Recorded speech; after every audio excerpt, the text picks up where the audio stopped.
साथीहरू, यदि तपाईहरुले पनि आफ्नो रियाद एकाउन्टबाट एसटीसी पेमा पैसा ट्रान्सफर गर्न चाहनुहुन्छ, रियाल ट्रान्सफर गर्न चाहनुहुन्छ भने आफ्नो रियाद ब्याङ्कको एकाउन्टलाई मोबाइलमा ओपन गर्नुहोला। र साथीहरू, तपाईहरुले यसरी आफ्नो रियाद ब्याङ्कको एप्लिकेसन ओपन गरिसकेपछि तपाईले आफ्नो युजर नेम र पासवर्ड दिनुपर्ने हुन्छ। र आफ्नो युजर नेम र पासवर्ड यसरी हालिसकेपछि जब तपाईले यसलाई लगइन गर्नुहुन्छ तब तपाईलाई कोड आउँछ, एथेन्टिकेसन कोड आउँछ मोबाइल नम्बरमा र त्यो मोबाइल नम्बरमा आएको 4 अङ्कको एथेन्टिकेसन कोड तपाईले हाल्नुपर्ने हुन्छ। जसरी मेरोमा आइसकेको छ र यो एथेन्टिकेसन कोड जुन 4 अङ्कको हुन्छ त्यो म यहाँ हाल्न गइरहेको छु। र यो हालिसकेपछि तपाईले चाहिँ आफ्नो यो रियाद ब्याङ्कको एकाउन्टमा चाहिँ तपाई लगइन हुन सक्नुहुनेछ। र यसरी तपाईले चाहिँ लगइन भइसकेपछि म तपाईहरुलाई स्टेप बाइ स्टेप प्रोसेस देखाउन गइरहेको छु। सो तपाईले अब यहाँ आइकनमा टच गर्नुभयो भने, आँखामा टच गर्नुभयो भने तपाईले यहाँ आफ्नो पैसा देखिन्छ।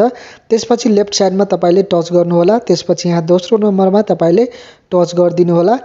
अनि त्यसपछि न्यू बिलमा तपाईले टच गर्नुहोला। अनि त्यसपछि तपाईले यहाँ तल टच गर्नुहोला र आफ्नो कन्ट्री यहाँ अदरको अप्सनमा सिलेक्ट गर्नुहोला। र यहाँ अदरको अप्सनमा सिलेक्ट गरिसकेपछि तपाईले यहाँ सबभन्दा तलको अप्सनमा तपाईले टच गर्नुहोला। अनि यहाँ तपाईले 207 लेख्नुपर्ने हुन्छ जुन एसटीसी पे को कोड रहेको छ। त्यो तपाईले लेखिसकेपछि यहाँ प्रिपेडको अप्सनमा टच गर्नुपर्ने हुन्छ। र यहाँ टच गरिसकेपछि तपाईले अब यहाँ जुन तपाईको एसटीसी पे को जुन एकाउन्ट नम्बर छ त्यो एकाउन्ट नम्बर यहाँ तपाईले पेस्ट गर्नुपर्ने हुन्छ। म यहाँ पेस्ट गरिसकेको रहेछु। अब एकाउन्ट अमाउन्ट, अब तपाईले कति अमाउन्ट पैसा ट्रान्सफर गर्न चाहनुहुन्छ त्यति अमाउन्ट तपाईले यहाँ राख्न सक्नुहुनेछ। सो म यहाँ राखिसकेको रहेछु। अब वन टाइम पेमेन्टमा टच गर्नुपर्ने हुन्छ माथिल्लोमा।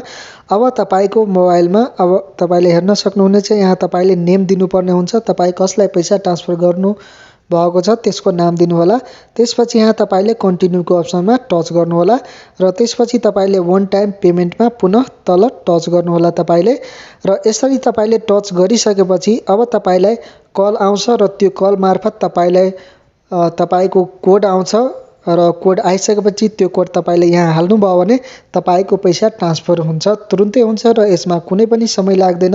यो पैसा ट्रान्सफर भइसकेपछि खासै टाइम लिँदैन, 1 देखि 2 मिनेट भित्रमा तपाईको ब्याङ्कबाट, रियाद ब्याङ्कबाट एसटीसी पेमा पैसा ट्रान्सफर भइहाल्छ। अनि त्यसपछि तपाईले एसटीसी पेबाट जहाँ पनि पैसा तपाईले पठाउन सक्नुहुनेछ। यदि तपाईलाई तपाईको एसटीसी पे को एकाउन्ट नम्बर थाहा छैन भने तपाईले आफ्नो एसटीसी पे को एप्लिकेसनमा गएर तपाईले त्यहाँ खोज्नुभयो होला र तपाईले त्यहाँ खोजेर तपाईले आफ्नो एकाउन्ट नम्बर चाहिँ रियाद ब्याङ्कमा हाल्नुहोला।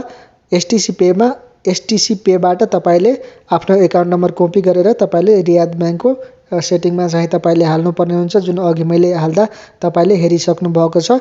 सो साथीहरू, यदि तपाईहरुलाई भिडियो मन पर्यो भने भिडियोलाई लाइक, शेयर र कमेन्ट गर्नुहोला। यदि तपाईहरु च्यानलमा नयाँ हुनुहुन्छ भने तल रातो कलरमा सब्स्क्राइब गरी साथमा रहेको घण्टीको आइकनलाई दबाउनुहोला। यस्तै प्रकारका भिडियोहरुको नोटिफिकेसन सबभन्दा पहिले तपाईले पाउनको लागि। धन्यवाद।